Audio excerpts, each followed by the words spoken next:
ধরে আমার সোনা মানিক দয়াল নবী আমারে বলেছেন, আমাকে মোহাব্বত করার জন্য দেখা লাগে না, দেখা লাগে না, লাগে না, লাগে না।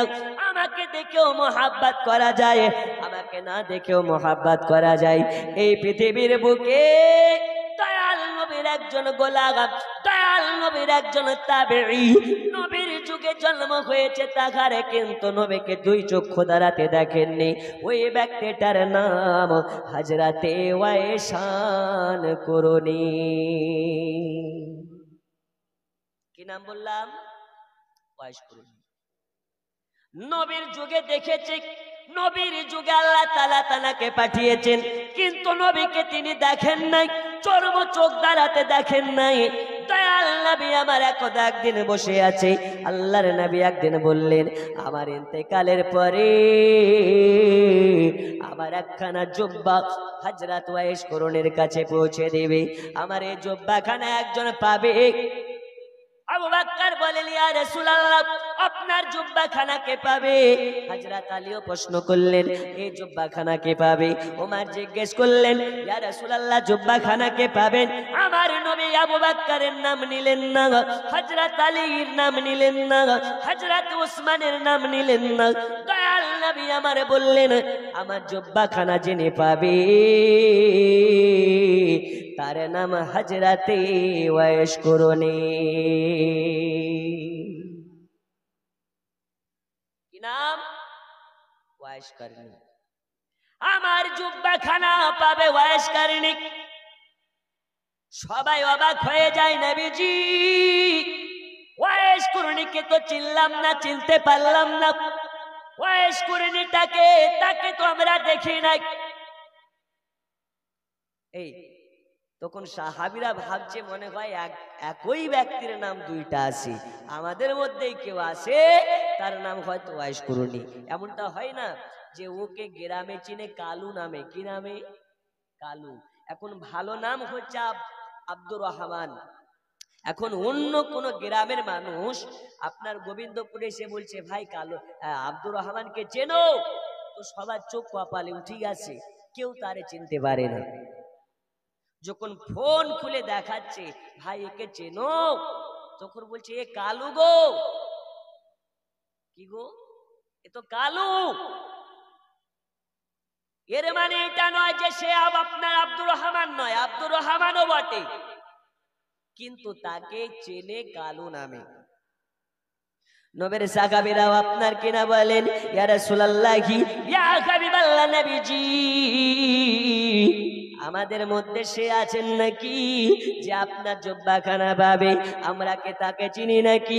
দয়াল নবী আমারে বললেন, এই তোমরা শুনে নাও, আমার জুব্বাখানা যে পাবে তাকে তোমরা চক্ষু দ্বারাতে দেখোনি, তোমাকে সে তোমাদেরকে সে দেখেনি। তাহলে ইয়া রাসূলুল্লাহ, আপনি তাকে দেখেছেন নাকি? বলেন, না দেখি নাই। হুজুর আপনি কি দেখবেন নাকি? বলেন, না তাকে দেখতে পাবো না। সে আপনাকে দেখেছে নাকি? নবী আমার বললেন, না সে আমাকে দেখে নাই। তাহলে হুজুর আপনার জুব্বা যে পাবে আপনি তাকে দেখলেন না, সে আপনাকে দেখলো না, অথচ আপনার জুব্বাখানা সে পাবে, এটা কেমনে হয়? দয়াল নবী আমার বলে, এই আবু বকর শোনো, তোমরা আমাকে দেখে মোহাব্বত করো, আমি তোমাদের মোহাব্বতে খুশি, আমি তোমাদের মোহাব্বত দেখতে পাই।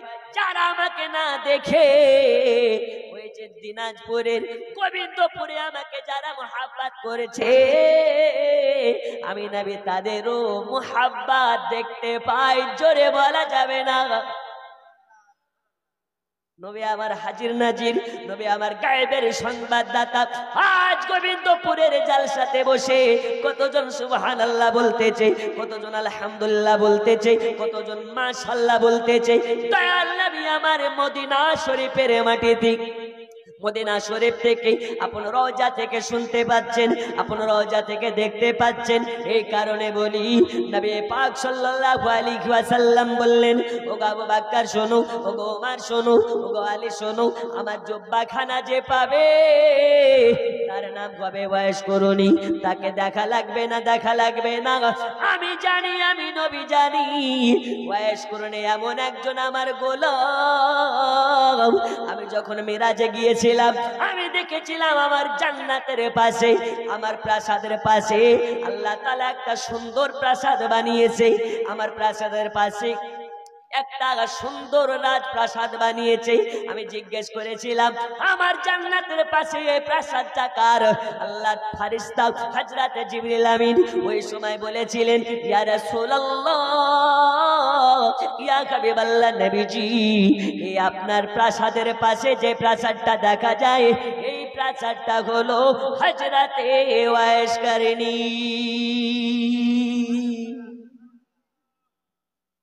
কার? হযরত ওয়াইস করনী। ওয়াইস করনীটাকে আমার কি কোনো সাহাবী? বললেন না, আপনার যুগে জন্ম নিয়েছে কিন্তু আপনাকে দেখবে না, কিন্তু আপনার মোহাব্বতের এমন একজন পাগল যার উপরে আল্লাহ খুশি হয়ে আপনার জান্নাতের পাশে ওকে আল্লাহ প্রাসাদ বানিয়ে দিয়েছে। কেমন দিওয়ানা! ও গো আল্লাহর হাবিব, পাগলের রাখছো কেন দূরে? ও গো আল্লাহর হাবিব, পাগলের রাখছো কেন দূরে? পাগল ছিলেন ওয়াইস করনী, জুব্বা দিলে তার। আমি পাগলা চাই না কিছু, চাই যে তোমারে প্রিয় হাবিব, পাগলের রাখছো কেন দূরে? ও গো আল্লাহর হাবিব, পাগলের রাখছো কেন দূরে? আল্লাহুম্মা সাল্লি আলা মাওলানা মুহাম্মদ ওয়া আলা আলিহি মাওলানা মুহাম্মদ। বন্ধু আমার, সোনা মানিকেরাও, আমি আপনাদেরকে বলতেছিলাম হযরত ওয়াইস করনী জুব্বাখানা পাবে। এ কথা কে বলতেছেন? নবী বলতেছেন, মদিনাওয়ালা বলতেছেন। সোনা মানিকেরা আমার, দয়াল নবীকে ওই সময় আবু বকর বলেছিলেন, ইয়া রাসূলুল্লাহ, ইয়া হাবিবাল্লাহ, নবীজি, যে ওয়াইস করনী হবে তাকে কি আমি কোনোদিন দেখতে পাবনি? আমার নবী বললেন, আবু বকর, যে ওয়াইস করণীর কথা আমি বলতেছি, ওই ওয়াইস করণীকে তুমি দেখতে পাবে না। তবে শুনে নাও, এই জুব্বাখানা যে পৌঁছাইয়া দেবে তারা কারা কারা যাবে আমি নবী আগেই বলে দিই। এই জুব্বাখানা যে দিতে যাবে, একজনের নাম হলো ওমর আর একজনের নাম হলো আলী। ওগো আলী আর ওমর শুনে নাও, ও হযরত ওমর আর আলী শুনে নাও, খোলাখুলি আমার ইন্তিকালের পরে আমার জুব্বাখানা পৌঁছে দিবে হযরত ওয়াইস করণীর কাছে। ওয়াইস করণীর কাছে দুইজন সাহাবী জিজ্ঞেস করলেন, ইয়া রাসূলুল্লাহ, ইয়া হাবিবাল্লাহ, নবী গো, ওয়াইস করণী কে? ওয়াইস করণী নামে তো অনেক ব্যক্তি আছে, আমরা ওয়াইস করণীকে দেখি নাই, আপনিও দেখেন নাই, তাহলে ওই ওয়াইস করণী কোন ওয়াইস করণী? যে ওয়াইস করণীর আপনি কথা বলতেছেন তাকে আমরা চিনব কেমন করে? এক নামে তো অনেকজন আছে, এখন ওয়াইস করণীকে পাবো কেমনি? নবী আমার বলে দিলেন, আলী শুনে নাও, ওগো ওমর শুনে নাও, ওগো শুনে নাও, শুনে নাও, আমি যে পাগল ওয়াইসের কথা বলতেছি, আছে ওয়াইস তো এক নামে লক্ষ লক্ষ, কিন্তু লক্ষ হাজার ওয়াইসের মধ্যে থেকে আমার ওয়াইস হলো সবার সেরা।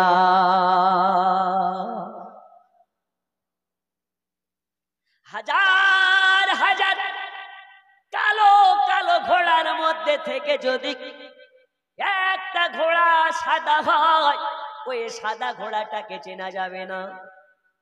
এই যাবে না? আরে হাজার ওয়াইস আছে ঠিক, কিন্তু আমি যে ওয়াইসের কথা বলছি, এই ওয়াইস তো একখানাই আছে। জোরে বলুন সুবহানাল্লাহ। নবী আমার বলে দিলেন, আমি যে ওয়াইসের কথা বলতেছি, জামা হবে একখানা, কিন্তু জামাতে ফাটার অভাব হবে না। এই জায়গা ফাটা, এই জায়গা ফাটা, এই জায়গা ফাটা। এরা ছিল পোশাক পেত না তাই পরতো না। আর আমাদের ঘরে ছেলে মেয়েদের পোশাকের অভাব নাই, কিন্তু প্যান্টের দিকে তাকালে মনে হয় এ যেন ওয়াইস করণীর থেকে বড় পীর। আছে না নেই? এই জায়গা ফাটা, এই জায়গা ফাটা, এই জায়গা ফাটা। আরে মিসকিনের বেটা, ঈদের দিন এরকম ছেঁড়া প্যান্ট কেউ পরে? তো বলছে হুজুর তুমি এটা বুঝবা না, এটা ছেঁড়া নয়, এটা হচ্ছে স্টাইল। আচ্ছা বলুন তো, ওই ছেঁড়া প্যান্ট পরে মসজিদে যেতে পারবে? মসজিদ তো মসজিদ, ওই ছেঁড়া প্যান্ট পরে যদি সরকারি কোনো ইন্টারভিউ দিতে যায়, ওর চাকরি হবে? ওকে ধুর ধুর করে বের করে দেবে। দয়াল নবী আমার বলেছেন, পোশাকের মধ্যে অশ্লীল পোশাক যারা পরবে তারা হবে নির্লজ্জ, আর নির্লজ্জ যারা হবে জান্নাত তাদের জন্য বন্ধ হয়ে যাবে। হাই হাই হাই হাই হাই হাই, ও চুলের দিকে তাকালে ঘুম উড়ে যায় গো। ও চুল না ঘোড়া কাট, কিছু বোঝা যায় না। ডান দিক কাটে, বাম দিক কাটে, মিডিল দিয়ে বুলবুলি কাট চুল কাটে, কাটে না কাটে না কাটে। আর এখনকার মেয়েরা ওই দেখে পাগল, মৌলবীকে বিয়ে করবে না, দাড়িওয়ালা ছেলেকে বিয়ে করবে না, কাকে করবে? ওই ঘোড়া কাটিং চুল কাটে নেওয়ালাকে। ও বিয়ে করবে কাকে? 32 জায়গা প্যান্ট ফাটা তাকে।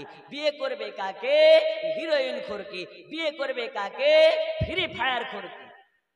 নবী আমার বলেছেন, একজন নারী, আদর্শবান নারী যদি আদর্শবান স্বামী পেতে চায়, তাহলে দাড়িওয়ালা নেককার স্বামী খোঁজো, যার মুখে দাড়ি থাকবে সুন্নাতে ভরা। ওই মুখটাকে আল্লাহ জাহান্নামের আগুনে পোড়াতে পারে না। সুবহানাল্লাহ। একটু জোরে বলবেন না? সুবহানাল্লাহ। আল্লাহ আল্লাহ। বন্ধুরে আমার, সোনা মানিকেরা, এই আধুনিক যুগে এমন আমরা আপনার কিনা আধুনিক যুগে বসবাস করতেছি। এখনকার মেয়েরা অনেক আছে যারা পর্দা করে না, বা যারা পর্দা করে অনেক মেয়ে আছে পর্দা করে, কিন্তু লোক দেখানো পর্দা। এত টাইট বোরকা পরে যে ওই বোরকা পরে কোনো লাভ নেই। আবার এখন আধুনিক যুগে হেজাবের নামে দেখবেন একটা নতুন মডার্ন স্টাইল বেরিয়েছে, ওর কপালে লেখা থাকছে মাশাআল্লাহ, এদিকে ভিতরে কোন আলকাতরা আল্লাহ জানে। নবী আমার বললেন, পোশাক মহিলারা পরবে যখন রাস্তাতে বের হবে, তখন পোশাক যেন আকর্ষণীয় না হয়। আকর্ষণীয় পোশাক বাড়িতে পড়ো স্বামীর চোখে, আর ও স্বামীর চোখে ছেঁড়া পড়বে, আর বাইরে যখন বের হবে তখন পড়বে আধুনিক যুগের আধুনিক মডার্ন আকর্ষণীয় পোশাক। এসব মেয়েরা কি জান্নাতে যাবে? একটু হ্যাঁ না বলেন, যাবে? বন্ধুরা আমার, সোনা মানিকেরা, এই মায়ের পেটে কোনোদিন ভালো সন্তান জন্ম নেবে না। যেই মা গর্ভে সন্তান নিয়ে ফিরে পায় আপনার কিনা সিরিয়াল দেখে, যে মা গর্ভে সন্তান নিয়ে ফেসবুক দেখে, যে মা গর্ভে সন্তান নিয়ে ইউটিউব নিয়ে ব্যস্ত, যে মা গর্ভে সন্তান নিয়ে সিরিয়াল নিয়ে ব্যস্ত হবে, এই মায়ের পেটের সন্তান কোনোদিন আল্লাহর বলে হবে না। এই মায়ের পেটের সন্তান মাকে যারা ভাত দেয় না, ওই রকম ছেলে ভাবে। ছেলে তো তোমাকে বৃদ্ধাশ্রম পাঠাচ্ছে, এখানে দোষ বের হচ্ছে, আর সন্তানকে তুমি সুশিক্ষা দাওনি, এটাকে দোষ নেই? আল্লাহর নবী সাল্লাল্লাহু তাআলা আলাইহি ওয়াসাল্লাম বলে, দুনিয়াবাসী শুনে নাও, বাচ্চা ছেলেরা হলো কাদারে নাই। কাদা দিয়ে যেমন কোমর একটা পুতুল তৈরি করে, পুতুলটা যদি মনে করে হাতটাকে বাঁকিয়ে দেব, কোমর চাইলে হাতটাকে বাঁকিয়ে দিতে পারে, চক্ষুটাকে ব্যাকা করে নেব তো চক্ষুটাকে ব্যাকা করে দিতে পারে। বাচ্চা ছেলেরা হলো কাদার নেই, তোমরা যেমন ভাবে আদর্শিত করবে সেইভাবে আদর্শিত হবে। আমাদের ঘরের বাচ্চারা মা যখন খেতে দেয়, আগের মায়েরা কোরআন তেলাওয়াত করে করে বাচ্চাদেরকে ঘুম দিত, আর এখনকার বাচ্চাদেরকে কবিতা আবৃত্তি করে ঘুম দেয়, দেয় না? ভাত খেতে বসে আপনার কিনা ভালো কথা না বলে, আদর না করে বাচ্চা ছেলেকে আপনার যখন ভাত খেতে দেয় তখন বাচ্চাদেরকে মোবাইল দিয়ে দেয়, মোবাইল দেখতে দেখতে ভাত খায়। আল্লাহর কসম করে বলি, ওই যে দানাগুলো খাবে ওই দানাগুলো বাচ্চার ব্রেনে গিয়ে কাজে দেবে না, কাজে দেবে না।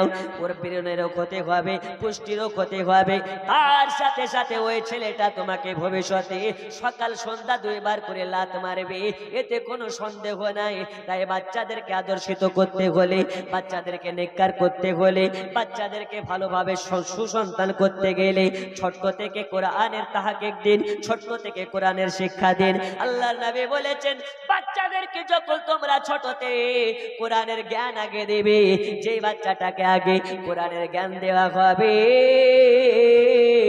ওই বাচ্চাটা বড় হয়ে মা বাবাকে ভাত দেব না এই কথা কোনোদিন কি বলতে পারে?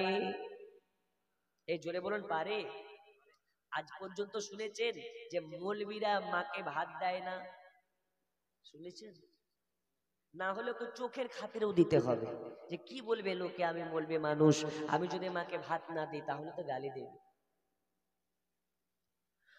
ও গো চাঁদ তুমি বলে দাও আমার নবীজি কোথায়? জোরে বলুন সুবহানাল্লাহ।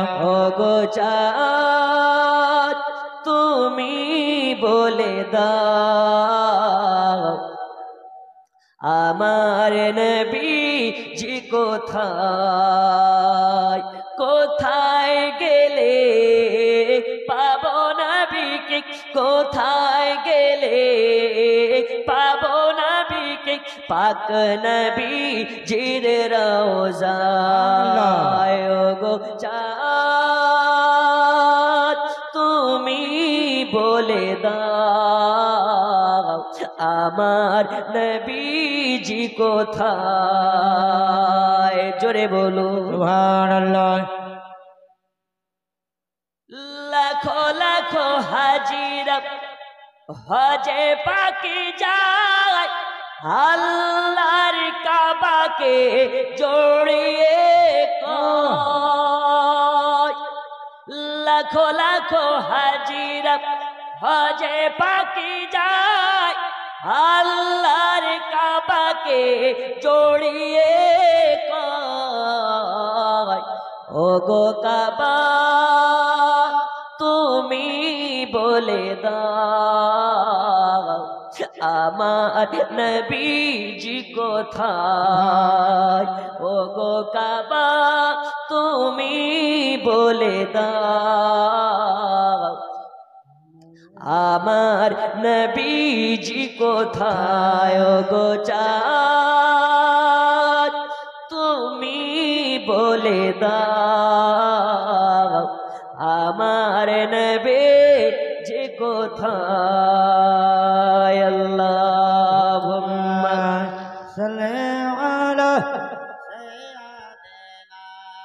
মাওলানা মুহাম্মদ ওয়া আলা আলিহি সাইয়্যিদিনা মাওলানা মুহাম্মদ। হে সোনামানিকেরা আমার, আমি আপনাদেরকে বলতেছিলাম আল্লাহর নবী সাল্লাল্লাহু আলাইহি ওয়াসাল্লাম বলে দিলেন, ওগা আমার সাহাবীরা শুনে নাও, শুনে নাও, আমার ইন্তেকাল হওয়ার পরে আমার জুব্বাখানা পৌঁছে দিবে হযরত ওয়াইসান কুরুনের কাছে। দয়াল নবীর 2 জনের সাহাবী, একজনের নাম হলো হযরতে ওমর আর একজনের নাম হলো হযরতে আলী। তোমরা দুজনে চলে যাবে খোলাখুলি। কার কাছে যাবে? ওয়াইসের কাছে যাবে। হুজুর তাকে চিনবো কেমন করে? নবী আমার আরেকটি কথা বলে দিলেন, ওয়াইসের হাতের কাপড় তুলতে বলবে, এই জায়গাতে একখানা নূরের দাগ দেখতে পাবে। সুবহানাল্লাহ। নারে তাকবীর, নারে সালাত। আল কোরআনের আলো, ওলি আল্লাহ কা দামান, আলা হযরত কে দামান। বন্ধু আমার, সোনা মানিকেরা, এখন আমার প্রশ্ন হচ্ছে এটা, যারা বলে নবী গায়েব জানে না, যারা বলে নবী অদৃশ্যের খবর জানে না, আমি প্রথমে বলেছি নবী দেখেননি ওয়াইস করুণীকে ডাইরেক্ট। ওয়াইস করুণী দেখেননি নবীকে ডাইরেক্ট, তাহলে ওয়াইস কুরআনের হাতে একখানা নূরের দাগ আছে, এটা নবীর কাছে কেমনে খবর আছে? ঠিক কি না? খ্যাপা, তুমি বলো নবী আমাদের মতো? আরে নবী যখন জন্ম নিয়েছে, নবীর 32 পাটি দাঁত নূরের মতন চমকাচ্ছে। নবী কি তোর মতন নাংটা হয়ে জন্ম নিয়েছে রে খ্যাপা? নবী যখন জন্ম নিল, পোশাক পরিধান অবস্থাতে নবী আমার আগমন করলেন। ওই নবীকে নিয়ে যাদের চুলকানি, তাদের জন্য মলম আছে ইনশাল্লাহ। সোনা মানিকেরা আমার, পর্দার আড়ালের মা খালা, শুনে জানে রাতের বেলা আজ আপনাদেরকে দুইটা মশলা বলে যাবো ইনশাআল্লাহ তাআলা। একটু ধৈর্য ধরে বসুন, আমার পরে পরে জীবনী বক্তা আসবে, জীবনী চলবে। তবে আমি আজকে এমন একটি সময়ে আপনাদের সম্মুখে বক্তব্য রাখছি, যেই সময়ে ওয়াজ করার জন্য একজনও ছিল না, একদম ফাঁকা। আর ওয়াজ করার জন্য মোট লাগে কি লাগে না? খাবার খেতে গেলে ক্ষুধা লাগে না লাগে না? এখন যদি ক্ষুধা না লাগে, ওই ডেলিগেট কোনো কার গরুর গোশত দিয়ে ভাত করুক, একজনকে খেতে যাবে? মানুষ খেতেও যায় না বিনা স্বার্থে। হ্যাঁ গো, ওর ক্ষুধা না লাগলে যাবে কি? খিদা লাগুক তবেই না যাবে। আব্বাজি আমার সোনা মানিক হযরত ওয়াইস কুরআনের খোঁজে দয়াল নবীর যখন ইন্তেকাল হয়ে গিয়েছিল, আপনার কেন ওয়াফাত হয়ে গিয়েছিল, আল্লাহর নবী সাল্লাল্লাহু আলাইহি ওয়াসাল্লামের দুইজন সাহাবী হযরতে আলী আর হযরতে ওমর মিলে, দুইজনা মিলে জুব্বাখানা নিয়ে কোন দেশের জঙ্গলের দিকে রওনা হয়ে গেলেন। রাস্তায় যেতে যেতে আজান শোনা যাচ্ছে, আল্লাহু আকবার আল্লাহু আকবার, আশহাদু আল্লা ইলাহা ইল্লাল্লাহ,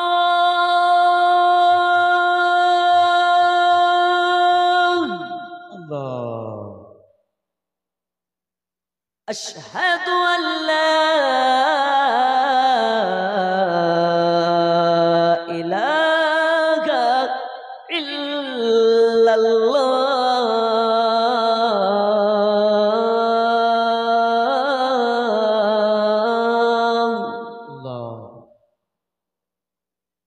আজান হয়, আজান শুনে নামাজের জন্য মসজিদে চলে যায়।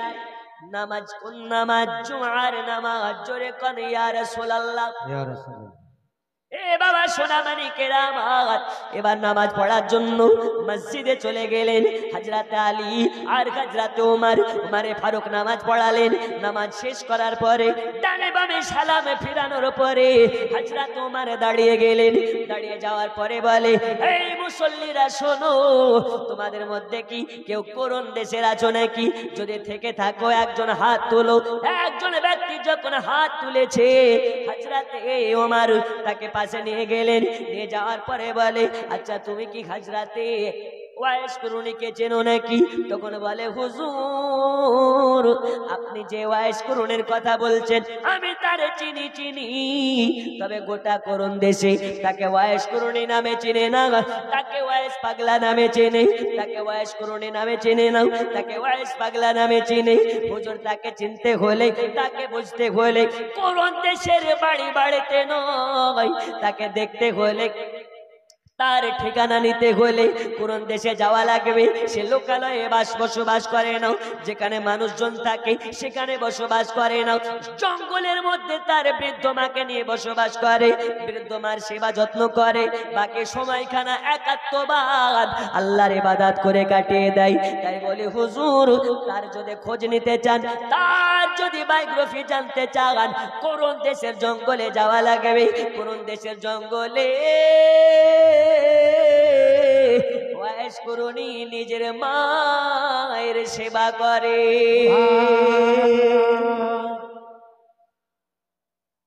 যা কোরআন দেশে চলে যাও। হযরতে ওয়াইস কুরআনীর ঘটনা শোনার পরে হযরতে আলী, হযরতে ওমর মিলে দুইজনা মিলে চলে গেলেন কোন দেশে, কোন দেশের লোকালয়ে খোঁজ করলেন, তার খোঁজ পাওয়া গেল না। কোন দেশের বাড়ি বাড়িতে গিয়ে খোঁজ করলেন, খোঁজ পাওয়া গেল না। এবার কোন দেশের জঙ্গলের দিকে চলে যাই, যাওয়ার পরে দেখতে পাই একজন ব্যক্তি জঙ্গলের মধ্যে, যে জঙ্গলে জীব জানোয়ার ছাড়া মানুষ যায় না, যে জঙ্গলে জীব জানোয়ার ছাড়া কারো দেখা নাই, ওই জঙ্গলের মাঝখানে কোন একজন আল্লাহর বান্দা জমিনে পড়ে সাজদায় পড়ে আছে। আলে অবাক হয়ে যায়, হযরত ওমর অবাক হয়ে যায়, এত বড় জঙ্গলে জীব জানোয়ারের দেখা পাওয়া বড় দায় হয়ে যায়, এই জঙ্গলে মানুষ কি করতেছে? আলী আর ওমর মিলে তানার কাছে গিয়ে দাঁড়িয়ে গেলেন, আর মনে মনে চিন্তা করেন, আল্লাহর নবী যে ওয়াইসের কথা বলেছে, হয়তো ভাই সেই ওয়াইস করণে এটা হতে পারে, কারণ গোটা শরীরের পোশাকে অনেক জায়গাতে পট্টি মারা আছে।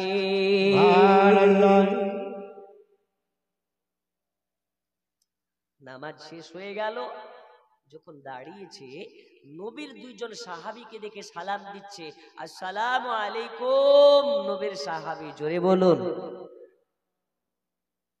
চোখ কপালে উঠে গেছে, আমরা যে নবীর সাহাবী, তুমি জানলা কি করে?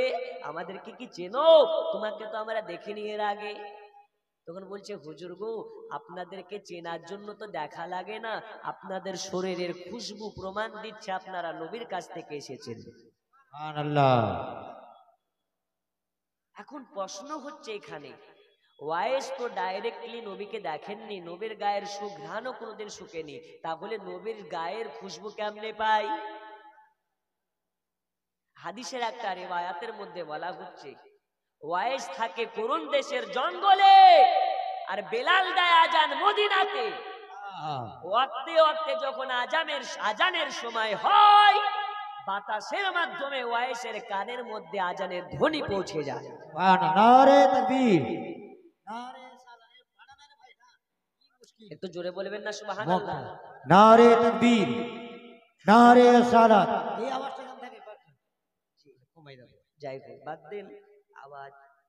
আজকে যেহেতু শেষ রাত, শেষ যার ভালো সব তার ভালো, এই কথাটা মানা যায়, এটা হাদিস মানে হাদিস সম্মত কথা। শেষ যার ভালো সব তার ভালো। কিন্তু একটা কথা আছে না, 10 যা বলে খোদা সেটা বলে, 10 যেখানে খোদা সেখানে। এখন দেখা যাচ্ছে 10-এর মধ্যে সবকটাই হারাম খোর, কথা বুঝেননি? ওখানে কি খোদা থাকবে? সব কটাই হারাম খোর, ওখানে কি আল্লাহ থাকবে? এখন 7 জন মিলে দেখা যাচ্ছে কুরবানি দিচ্ছে, 7 জনায় পেশাব করে পানি লায় না, লুঙ্গি তুলে দাঁড়িয়ে মুতে। এখন বলছে আমরা যখন 10 জন একদিকে আছি, আমাদের 10 জনের কাছে আল্লাহ আছে। আল্লাহ তো সব জায়গাতে আছে, কিন্তু আল্লাহ ওই হারামখোরের পক্ষে থাকে না। আল্লাহ পাক বলেন, আমি থাকি সব সময় ন্যায়ের পক্ষে, অন্যায়ের পক্ষে নয়। তাই আমাদেরকে ভাবনা, আমাদের মোট, আমাদের চিন্তা ভাবনাকে ওই রকম ভাবে প্রচালিত করা দরকার, হক আছে যেখানে, রব আছে সেখানে, বেহক নাই যেখানে, আল্লাহ নাই সেখানে। কিন্তু বেরাদার, আমাদের সমাজ এখন উল্টা হয়ে গেছে। টাকা আছে যার, সম্মান আছে তার, টাকা আছে যার, সম্মান আছে যা তার। যদি টাকা থাকে পড়া লাগে না, টাকা থাকলে আপনার কেনা শিক্ষা নেওয়া লাগে না।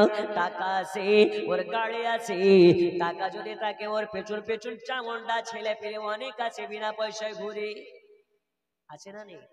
আর টাকা নেই। এ মায়েরা, আরো জোরে মাইকটা দিমো, মাইকটা দিমো, এটা ঝগড়া করা যাত। আরো যাচ্ছ, আরো যাচ্ছ, প্যান্ডেল ফাটিয়ে দাও। আচ্ছা আচ্ছা, যাই, ভাত খাই পেট ভরে, বাদাম খাই ঝগড়া হবে, জব্দ করালো, ঠিক কি না? হ্যাঁ। আর একটা কথা, জালসা এসেছিলাম গো, আপনি ছিলেন তো মনে হয়, মেয়ে ছেলেটা দেখছি চুল ধরে টানাটানি শুরু করে দিয়েছে। হ্যাঁ, যাই হোক, কোন গ্রাম আর বললাম না। হ্যাঁ, গ্রামের বদনাম করে তো লাভ নেই। তবে এরা যেখানে থাকে, এরা কঠিন জিনিস, যেখানে থাকবে সেই জায়গাকে করবে একদম ভেনিস। একদিন আমি ট্রেনে করে আসছি, তো জিজ্ঞেস করছে ট্রেনে বাদাম বিক্রি হয় না, 20 টাকা সওয়া। তো বলছে বাদাম কত করে? বলছে ট্রেনের উপরে 40 টাকা। বলছে তুমি কি আমাদেরকে পাগলি পেয়ে গেছো? আমাদের গ্রামে জালসাতে 20 টাকা সব বিক্রি হয়। তো বলছে গিয়ে জালসাতে খাও, ট্রেনে খেতে হবে না। বলছে নেবো, ঠিকঠাক করে দাম বলো। বলছে 40 টাকা। তুলছে ফাটাচ্ছে মুখে ভরছে, তুলছে ফাটাচ্ছে মুখে ভরছে। খাওয়ার পরে বলছে 40 টাকা নিচে দিবা না? তো বলছে না। তাহলে যাও, নেবো না। বাদাম বালার মাথা কিন্তু খারাপ হয়ে গেছে। এতে বাদামের দাম দর করতে করতে তো 250 বাদাম নিতে কি ঠিক নাই, 25 বাদাম খেয়ে ফেলেছিস। টাকা আগে দে। আজিব সমস্যা। বাদাম খাবো, নেবো তো খাবো না। হাদিস শরীফের মধ্যে বলা হয় এটা হচ্ছে একটা জুলুম। বাদাম আলার কাছে বাদাম কিনতে গিয়ে আগে ফাটিয়ে মুখে ভরা, এটা হচ্ছে জুলুম। আপনাকে যদি ইজাজত দেয় আমার বাদাম কাঁচা না ভাজা একটু খেয়ে দেখেন, তবে আমার বাদাম নেন। কিংবা ও যদি আপনাকে কাস্তা দেয় যে বাদাম ভাজা আপনি নেন, নিতে পারেন, তো আপনাকে নিতে হবে। ওই আগে ফাটিয়ে খাওয়া যাবে না, এটা শরীয়ত সম্মত নয়। কথা কি বুঝে এসছে? আর যদি লেন ফাটিয়ে খান, ওর টাকা আপনাকে দিতে হবে। কত আমরা সব সময় দুর্বলকে আঘাত করতে পারি। বাদামওয়ালার কাছে বাদাম ফাটিয়ে খাচ্ছ, ওই বাদামটা যদি বড় আপনি কোনো 5 স্টার হোটেলে যা কিনে খেতে যান, আপনাকে কি ফাটিয়ে আগে দেবে? আমাদের অবস্থাটাই হচ্ছে দুর্বলকে আঘাত করা। এ বাবা আমার সোনা মানিকেরা, বলার উদ্দেশ্য হলো আমার এটা। তোমার খালা হবেন না, কো ব্যস্ত, বসেন বসেন, আওয়াজ করবেন না। আপনাদের জন্য কিছু মশলা এনেছি, বলে যাব। আর গজল তো আছে। আল্লাহর নবী সাল্লাল্লাহু আলাইহি ওয়াসাল্লাম বলে গিয়েছিলেন, ওয়াইসে হবে আমাকে দেখেননি, দেখবে না সে, কিন্তু তার মধ্যে এত মোহাব্বত থাকবে আল্লাহ তাআলা আমার জান্নাতের আমার প্রাসাদের পাশে হযরত ওয়াইসের প্রাসাদ বানিয়ে দেবে। সুবহানাল্লাহ। এ বাবা সোনা মানিকেরা, শুধু তাই নয়, তাই নয়, একটু আপনাদেরকে এই ঘটনাটা বাম দিকে রেখে ওয়াইস কুরুনির ডান দিকের একটু ঘটনাটা বললে আপনি ক্লিয়ার হবেন। হযরত ওয়াইস কুরুনির একদিনের ঘটনা। ওয়াইস কুরুনি শুনেছে যে নবী তার চেহারা দিকে তাকালে খোদার জ্বালা মিটে যায়। এত সুন্দর চেহারা, যে চেহারা থেকে তাকালে জাহান্নাম হারাম হয়ে যায়। তার মার কাছে গিয়েছে, বৃদ্ধ মার কাছে যাওয়ার পরে বলে, মা, ওগো মা জননী, আমি শুনেছি নবীর চেহারার দিকে তাকালে জাহান্নাম হারাম হয়ে যায় মা জননী। এই কারণে আমি চিন্তা করেছি মা, আমাকে যদি একটু সময় দেন, একবারে তোরে মদিনা যাব আর নবী পাকের চেহারা দর্শন করে আসবো।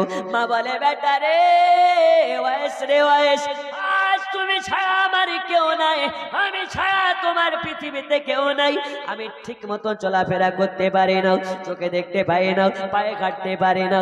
ওরে বেটা ওয়াইস, আজকে তুমি যদি আমাকে ছেড়ে চলে যাও, আমাকে ওযু করার পানি দেবে কে? আমাকে জায়নামাজ পেতে দেবে কে? আমাকে খাইয়ে দেবে কে? তবে যখন তুমি বলেছো নবী দেখতে যাবে, আজ যদি তোমাকে না যেতে দিই, কাল হাসরের মাঠে আমাকে আল্লাহর কাঠগড়ায় দাঁড়াতে হবে। আমায় যদি পাকড়াও করে ফেলে ওয়াইসের মা, কেন তুমি ওয়াইসকে যেতে দাও নাই? কেন নবীর চেহারা দেখতে দাও নাই? তাহলে আমি জবাব দিতে পারবো না। যাও বেটা যাও, আমি তোমাকে হুকুম দিলাম, তবে যাওয়ার পরে বেটা থেকে যেও না। নবীকে যদি দেখতে পাও তবে দেখে চলে আসবে, আর যদি না দেখতে পাও নবীকে দেখার জন্য থেকে যাবে না বেটা, থেকে যাবে না। আমি তোমার মা, তুমি কি জানো না নবী বলেছে নবীকে মোহাব্বত করতে হলে নিজের মা বাবার মোহাব্বত রাখতে হবে। সুবহানাল্লাহ। আমরা নবীর পাগল দিওয়ানা, ওজন নামাজ রোজা কিছুই লাগে না। আমরা নবীর পাগল দিওয়ানা, মা বাবাকে ভাত দেব না। আল্লাহর ফারিস্তারা বলে, একবার আই, জান্নাত তোদের জন্য রেডি। ঠিক কি না? অনেকে আছে মা বাবাকে ঠিক মতন ভাত দেয় না, আবার পীরের বাড়ি 10 কিলো করে আপেল কিনে নিয়ে যায়। পীরকে আপেল খাইয়ে লাভ নাই যদি মা তোমার বেজার থাকে। তাই মা বাবাকে মোহাব্বত করো, নবী রাজি হয়ে যাবে, নবী যাতে রাজি হয়ে যাবে, রব তাতে রাজি হয়ে যাবে। এই কারণে আমি প্রথমেই বলেছি, আল্লাহকে মানা মানে নবীকে মানা নয়, নবীকে মানা মানে আল্লাহকে মানা হয়। সুবহানাল্লাহ।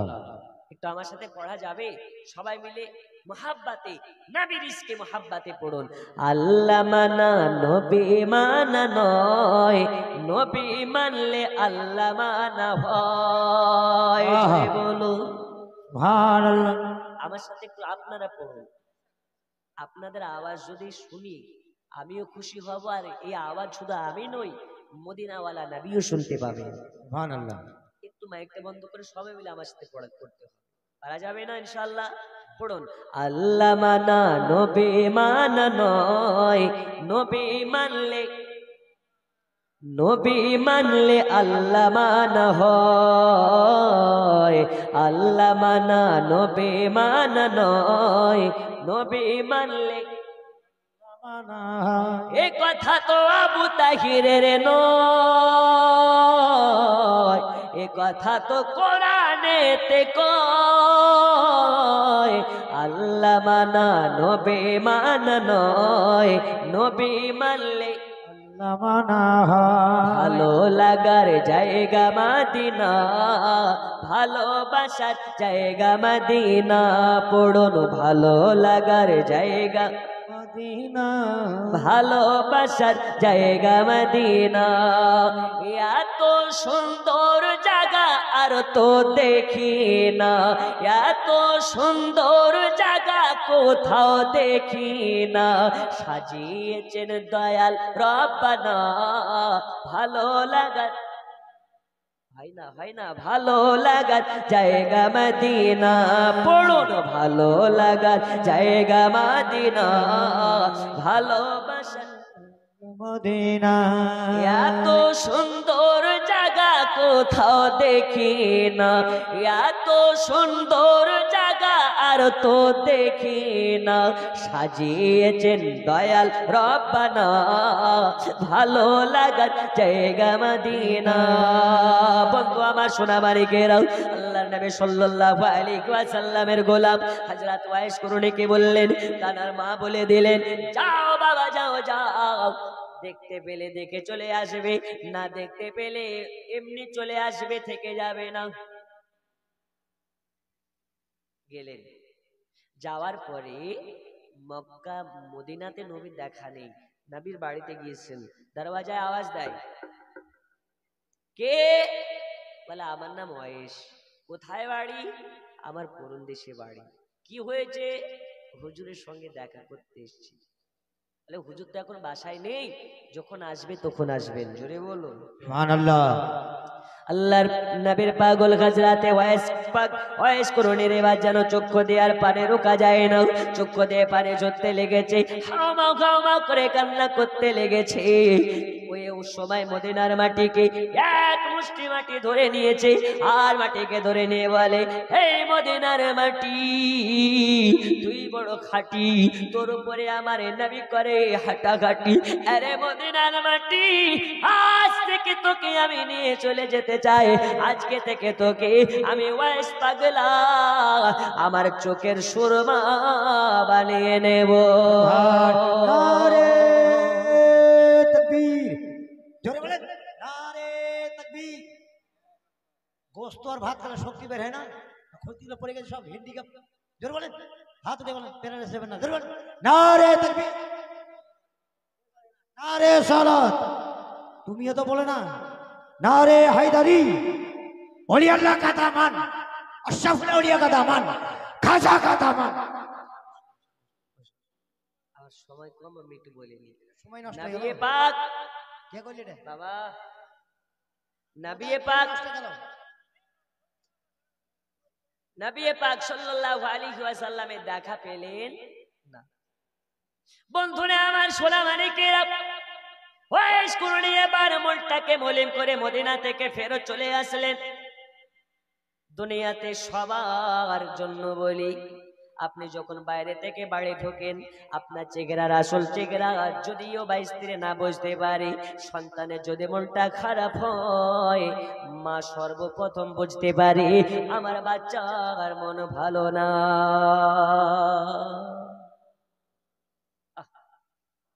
মা বলে, বেটা ওয়াইস, মন খারাপ কেন বেটা? তুমি কি নবীর দেখা পাওনি? বলছে, মা নবী তো নবী, নবীর মাজারের দিকে তাকালে নবীর জন্য সাফায়াত ওয়াজিব। জোরে বলুন, মান যারা কবরি ওয়াজাবাত লাহু শাফাআতি। যে নবীর রওজা পাককে জিয়ারত করবে, নবী বলছেন আমার জন্য তাকে ওয়াজিব, জান্নাত, তাকে শাফায়াত করা ওয়াজিব হয়ে যাবে। ওই নবীকে দেখলে তাহলে কি হবে? নূরময় চেহারা দয়াল নবীর যখন দেখতে পেল না ওয়াইস, মা ওই সময় আল্লাহর কাছে দোয়া করে, আল্লাহ আপনার কাছে দোয়া করি, আমি ওয়াইসের মা, আমার বেটা আমাকে কোনো সময় কটু কথা বলে না, আমার বেটা এত ভালো, কোন সময় আমার জন্য আমাকে ছেড়ে চলে যায় না, নবী দেখার জন্য কোন সময় গিয়ে থেকে যায় না। ওগো আল্লাহ তাআলা, আমি দোয়া করি আজ আমার জন্য ওয়াইস নবী না দেখে চলে এসেছে, আমি আপনার কাছে দোয়া করি ওই নবীর যেখানে প্রাসাদ খানা হবে, আমার বেটা ওয়াইসের ওই নবীর প্রাসাদের পাশে আমার বেটার জন্য একটা টুকরা কুটরি একটা ঘর বানিয়ে দেবে। আমার আল্লাহ মালিক দুনিয়াতে মায়ের দোয়া শেষ হওয়ার আগে সন্তানদের জন্য যে দোয়া করা হয়, ওই দোয়া আল্লাহর কাছে সঙ্গে সঙ্গে কবুল হয়ে যায়। যাদের যাদের মা বেঁচে আছে একটু হাত তুলেন। আছে কার? একটু হাত তুলেন, মা বেঁচে আছে। আপনি ওয়াদা করে নিন, মায়ের মনে কষ্ট দেবেন না, মাকে বেজার করবেন না। আপনাকে একটা কথা বলি, আমরা প্রায় লোক গরিব, অসহায়, দরিদ্র ফ্যামিলির। হাদিস শরীফের মধ্যে নবী আমার বলেন, যদি কোনো ব্যক্তি সকাল বেলাতে মায়ের কদমের দিকে ঘুম থেকে উঠে মায়ের কদমের দিকে একবার শুদ্ধ মনে মা মনে করে, মাকে ভালোবাসার নজরে মায়ের কদমের দিকে যদি একবার তাকায়, আল্লাহ তাআলা তারা আমলনামাতে একটা মাকবুল হজের সওয়াব দিয়ে দেয়। দুইবার যদি তাকাই তো দুইবার, তিনবার যদি তাকাই তো তিনবার। আচ্ছা, আজকে আপনাদেরকে প্রশ্ন করি, হজ করতে গেলে এখন কত টাকা লাগে? আরে বলেন না, কয় লাখ? 4 লাখ। আপনার 4 লাখ টাকা খরচ করে হজ করতে যাবেন, আপনাদের গ্রামের মুফতি সাহেব কি চ্যালেঞ্জ দিয়ে বলতে পারে আপনার হজটা কবুল হবে? একটু হ্যাঁ না বলেন, পারে? গ্রামের মুফতি সাহেব বলতে পারে? এলাকার হুজুর বলতে পারে? 20,000 টাকা দামের বক্তা বলতে পারে না। কিন্তু আজকে আপনাকে বিনা পয়সায় মাকবুল হজের সওয়াব পাবেন, এই দলিলটা দিয়ে যায়। মায়ের কদমের দিকে তাকিয়ে একবার যদি মাকে মা বলেন, আল্লাহর কসম আপনার আমলনামাতে একবার মাকবুল হজের সওয়াব লিখে দেবেন। সুবহানাল্লাহ। একবার জিকিরে লা ইলাহা ইল্লাল্লাহ, জোরে লা ইলাহা ইল্লাল্লাহ, লা ইলাহা ইল্লাল্লাহ মুহাম্মাদুর রাসূলুল্লাহ। বন্ধু আমার, সোনা মানিকেরা, যাই হোক, আমি আপনাদেরকে বলতেছিলাম হযরত ওয়াইসান করুণের ঘটনা। মায়ের কাছে চলে আসলেন, মা দোয়া করে দিলেন। এই যে দেখুন, নবী পাক সাল্লাল্লাহু আলাইহি ওয়াসাল্লামের বলা নির্দেশ মোতাবেক দুইজনা জুব্বা নিয়ে চলে এসেছে। কোথায় এসেছে ভুলে গেছেন? ছিলেন কোথায়? জঙ্গলে। ওরা দুইজন নিয়ে এসেছে। সালাম দিলেন তো ওকে সালামের জবাব দিলেন ওয়ালাইকুমুস সালাম, নবীর সাহাবী। জোরে কোন সুবহানাল্লাহ। সাহাবীরা অবাক হয়ে যায়, আমরা তো তাকে দেখি নাই, সে আমাদেরকে কোনোদিন দেখে নাই, তবে আমাদের শরীরে রাসূল পাকের খুশবু আছে, ঘ্রাণ আছে, এটা সে কেমনে পায়? এ বাবা আমার সোনা মানিক, ওই সময় নবীর সাহাবা দুইজন বলে, তোমার নাম কি? বলে, আমাকে সবাই ওয়াইস পাগলা নামে জানে। ওমর আলীকে বলতেছে, ভাই কাজ হয়ে গেছে, পেয়ে গেছি। কি ভাই, কি কাজ হয়েছে? বলে নবী যার কথা বলেছে ওই ওয়াইসের কাছে পৌঁছে গেছি। তখন বলে, ভাই ওয়াইস কুরুনি, আপনি কতই না বড় ভাগ্যবান, আমরা নবীর সাহাবী হয়ে আমরা জুব্বা পেলাম না, আর আজকে আপনি নবীকে না দেখে নবী পাকের জুব্বা পেয়ে গেলেন। এ বাবা সোনা মানিকেরা, আল্লাহর নবী সাল্লাল্লাহু তাআলা আলাইহি ওয়াসাল্লামের সাহাবীদেরকে হযরত ওয়াইস কুরনি ওই সময় বলেছিলেন, আপনাদের কোথাও ভুল হয়ে যাচ্ছে, আমি অত বড় আল্লাহর ওলি নই, অত বড় নবীর প্রেমিক নই, আমি অত বড় মুমিন বান্দা নই যে নবীর জুব্বা আমি পেতে পারি। ওগো নবীর সাহাবীরাও আপনারা অন্য ওয়াইসের কাছে যান, আমি ওই ওয়াইস কুরনি নই, আমি ওই ওয়াইস কুরনি নই যে আমি নবীর জুব্বা পেয়ে যাব। আল্লাহর নবী সাল্লাল্লাহু আলাইহি ওয়াসাল্লামের সাহাবীরা বললেন, এবার আপনার হাতের একটু কাপড়খানাকে তোলা যাবে নাকি? যখনই আপনার হাতের কাপড়টা সরিয়েছে,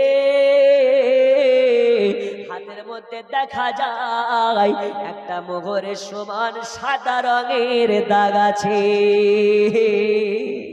তারা কনফার্ম হয়ে যায়, আর আমাদেরকে কিছু জানা লাগবে না, আমাদেরকে নবী জায়গা বলে গেছে, ওই রকম আপনার হাতে দাগ দেখা গেছে। এখান থেকে আমরা ক্লিয়ার হয়ে গেলাম, আপনি বলেন ওই ওয়াইস পাগল, যে ওয়াইস পাগলের কথা আজকে আমাদেরকে নবী করিম সাল্লাল্লাহু আলাইহি ওয়াসাল্লাম বলে গিয়েছিলেন। সোনা মানিকেরা আমার, দয়াল নবীর জুব্বাখানা তার হাতে তুলে দিলেন। তুলে দেওয়ার পরে বললেন, এই জুব্বাখানা নাও। আর জুব্বাখানা নিয়ে নবী আমার বলেছেন উম্মতের জন্য দোয়া করতে। কার জন্য? এখন এক শ্রেণীর লোক আছে না, নেই, যে বলে দোয়া করা যাবে না, বলে না, বলে না, দোয়া করা যাবে না, সম্মানিত দোয়া করা হারাম, ওর বাপ দারাম হয়ে যাবে, দলিল দিতে পারবে না। আর সুন্নিদের কাছে আসো, ঘরে পাংখা চালিয়ে আরাম করে তোমাকে দলিল দেওয়া হবে।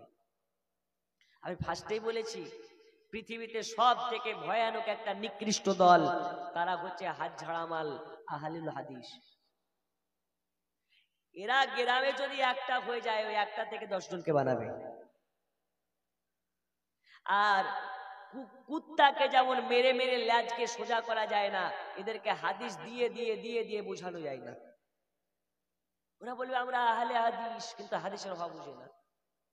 তাই গ্রামে যদি কোনো বাংলা শায়েক বেরিয়ে যায়, গ্রামে যদি কেউ সৌদির ঠিকাদার বেরিয়ে যায়, গ্রামে যদি কেউ বাংলাদেশের কাজ্জাব আব্দুর রাজ্জাকের দালাল বেরিয়ে যায়, ওকে গ্রাম থেকে বিতাড়িত করুন, ওকে গ্রাম থেকে বহিষ্কার করুন, ওকে মসজিদে ঢুকতে দেওয়া বন্ধ করুন, হয় বুঝিয়ে দে নইলে বুঝিয়ে নে। বাংলা কিতাব পড়ে যদি মৌলবি হওয়া যেত, 12 বছর পরের বাড়িতে ডাল ভাত খেয়ে থাকার কি কোনো প্রয়োজন পড়তো? আরে হ্যাঁ না বলুন, পড়তো? রাত্রি 3টের সময় হুজুরের হাতে লাঠি খেয়ে কি ঘুম থেকে ওঠা দরকার হতো? এখন সব থেকে বড় মুফতি সাহেব, ওর নাম কি, মিস্টার গুগল, গুগলে যাচ্ছে, বলছে হালুয়া খাওয়া যাবে কিনা। এখন শালা কোথাকার পাগলা ছুচকো মৌলবি বেরিয়েছে, ও বলছে হালুয়া খাওয়া হারাম, অথচ নবীর পছন্দের খাবারের তালিকার মধ্যে হালুয়া হচ্ছে বেস্ট খাবার। জোরে বলুন। এখন হালুয়াকে যারা হারাম বলবে, ভাবতে হবে কি মানুষ না পায়জামা। খাবার যেটা সুস্বাদু খাবার হয়, এটাকে যারা হারাম বলবে, ও মানুষ নয় গো, পায়জামা। ও হারাম বলছে, কিন্তু পেয়ে যদি যায় তাহলে আরাম করে খাবে। কথা হচ্ছে হারাম, কিন্তু পেয়ে গেলে আরাম, দাও একটু খেয়ে নি। এ বাবা আমার সোনা মানিকেরা, আপনারা সোশ্যাল মিডিয়ার মাধ্যমে দেখেন বাংলাদেশে অনেক রকমের ফিতনা দেখা যেত, কিন্তু ভারতে আপনার কিনা ফিতনা করার জন্য পশ্চিমবঙ্গে 2টা আনাড়ি মৌলবি বেরিয়েছে। একজন ডাব নামে খ্যাতি, আর একজন আছে আপনার কিনা মমতাজুল নামে। আছে না নেই? আমি দায়িত্বর সহিত বলি, গোটা পশ্চিমবঙ্গের সব থেকে বড় আবু জাহাল আর আবুল আহাব, আপনারা তো দেখেননি, ডাইরেক্ট যদি দেখার ইচ্ছে হয় এই 2টা মালকে দেখবেন, দেখা হয়ে যাবে। এই বর্ধমানের কোলাব্যাং বলছে কিয়ামত চলে আসবে, হালুয়া হালুয়া খাওয়া হালাল প্রমাণ করতে পারবে না। অথচ ওর বাপকে আমি জিজ্ঞেস করছি হালুয়া খাওয়া কি, তো বলছে জায়েজ। তো তোমার বেটা যে বলছে হারাম, তো বলছে ও তো হালুয়া খেয়ে খেয়ে মৌলবি হলো, এখন যদি হারাম বলে তাহলে ওকে মেরে আরাম করে দাও।